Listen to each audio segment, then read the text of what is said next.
Assalamualaikum. Okay, hi and good afternoon. Let me introduce my name. My name is Mu'atira Akila binti Zuraini.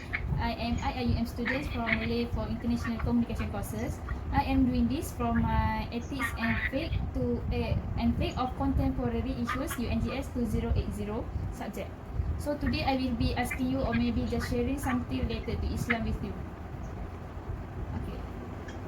Let's proceed with our purpose of the conversation today.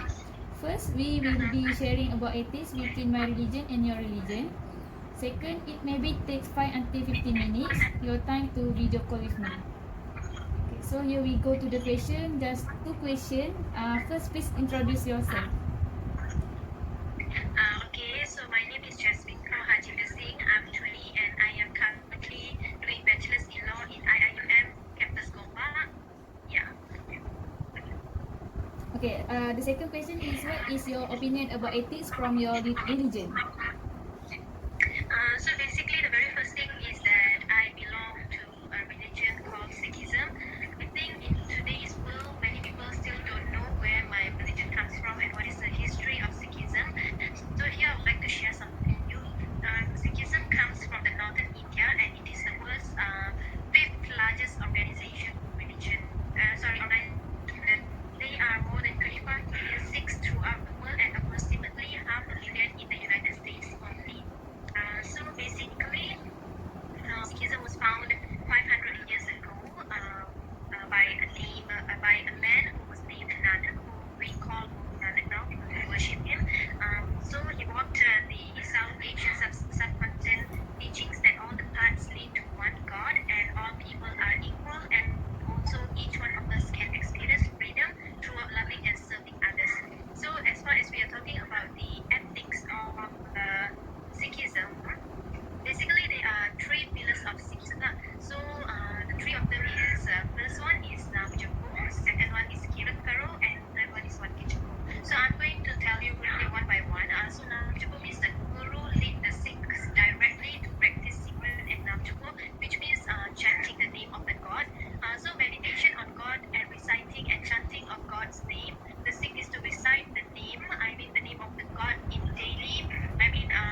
all. Yeah, I think that's all the ethics of Sikhism. Okay. So thank you for your sharing. And now let me explain or share about ethics from my religion, which is ethics Yeah, sure. from Islamic perspective. Okay, sure. Okay, first, ethics in Arabic is called ilm al-akhlaq. That means the science of morality, which is the branch of knowledge that studies akhlaq, or we call morals. And it can say that akhlaq is about connection, its inner self and physical. Our ethics resemble inside inner self. Number second is they have 5 importance of ethics in Islam. In is having morality or good moral character, which is first, morality as the spirit of Islam. What is Islam? It means good relationship among human beings, or can be called good morality between human beings. Point number 2, what is spirit Islam? Those who have good relationship with Allah indirectly will have good ethics with other creation. A good relationship with Allah in its spiritual sense, because when the Prophet ﷺ was asked whom Allah likes most among his subject, and he replied, the one who possesses superior moral qualities. Okay, so for the second point is morality as the good leadership. Good leaders are good followers, humble, piety, truthful, simple, and they realize that success only comes from Allah, the Almighty. There is a system of leadership in Islam, so the leaders are to be obeyed, and they call the truth. In the Holy Quran, Allah Almighty said about Prophet, and we have not sent you, O Muhammad, except as a mercy to the world. Surah Al-Anbiya verse 107. Sorry. And indeed, the Prophet was the epitome of peace and mercy. Whenever he was wronged by anyone, he would forgive them and would refrain from holding grudge. It is narrated by Anas that once a Jewish woman tried to poison the Prophet, and upon knowing her deed, he let her go without so much as punishment. This shows that the Prophet was not only merciful and mindful of the Muslims, but was also kind to non-Muslims. Okay, point number 3, strong and peaceful family life. As you know, many Muslim or non-Muslim believe that family life is the foundation of human society, providing a secure, healthy, and guiding environment for parents and growing children. But the best place to pass on and develop human virtue is kindness, mercy, and compassion in the family. In hadith, one said, "Man la yarham la yarham." That means he who does not show mercy to others will not be shown mercy. Al-Bukhari and Muslim. Okay, for second last point, winning the heart of people. This is because the enlightenment of Islamic ethics is of vital importance for the coordination of the relations between social members. As the spirit that constitute the inner nature of Iman, ethics plays an important role in the mental structure of man.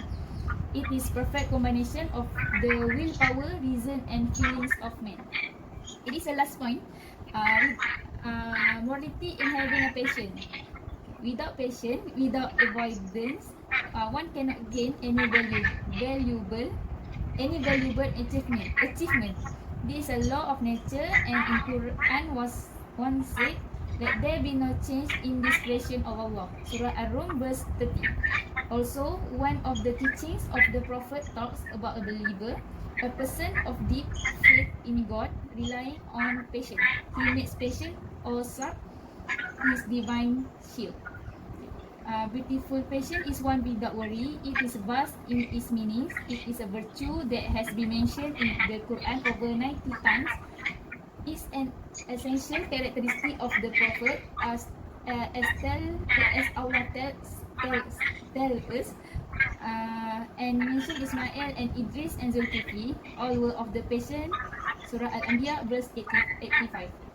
And the Prophet were anything but complacent.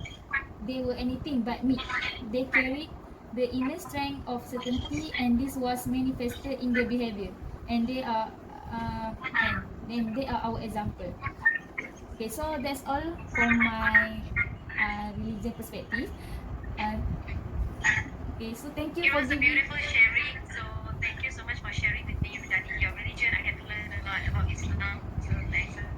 Okay, thank you juga dekat awak yang share dengan saya juga.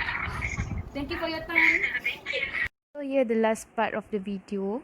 Techniques that I use during sharing session are: first, ta'aruf. I asked her name before we started the sharing session. Number 2, asking question. I asked question to her according to the requirements of the question. Number 3, listen to her answer. I did not interrupt her when she was giving her opinion. So number 4, politeness and respect. I take care of my behavior, that respect and cares for others because she is a non-Muslim. So I need to keep my words so as not to offend her. So the last technique that I use is tell stories about Prophet as an example of my point of view so that he can know so that she can know a little about Islam easily and simply. So that's all for me. Thank you. Assalamualaikum.